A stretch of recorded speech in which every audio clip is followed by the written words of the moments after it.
আজকে আমি একটা হচ্ছে প্রাণের ফিরনি মিক্স রান্না করব, যেটা আমি বাংলাদেশ থেকে নিয়ে আসছি।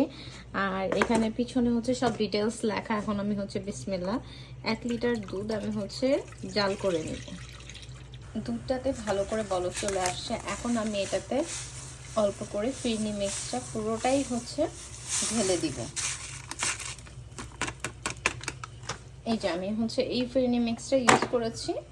এটাকে ভালো করে ঢেলে হালকা হাতে নাড়তে থাক। দুধটা কিন্তু আমি ভালো করে জাল করে নিয়েছি। এখানে 1 লিটার দুধ ছিল।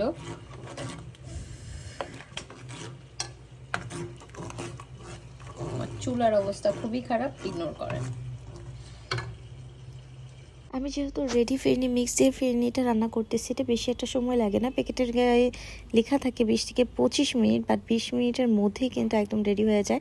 আর এখানে আমি রোস্টেড নাটসগুলো কেটে নিচ্ছি। আপনারা চাইলে আস্তও ইউজ করতে পারেন, যার যার ইচ্ছা আর কি। আমার ফিরনি বা পায়েস যেটাই বলি সেটা রেডি। এখন আমি জাস্ট নাটস দিয়ে দিলাম। এখন আমি হচ্ছে এটাকে ঢেকে রেখে দিব।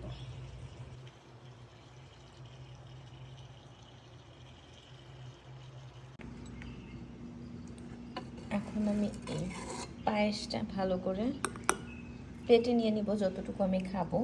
আর হ্যাঁ, অনেকেই বলবেন যে নিচ দিয়ে লেগে গেছে।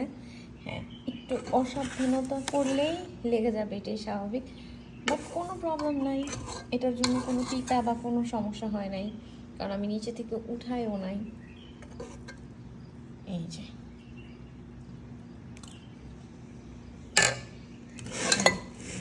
পায়েস এখানে।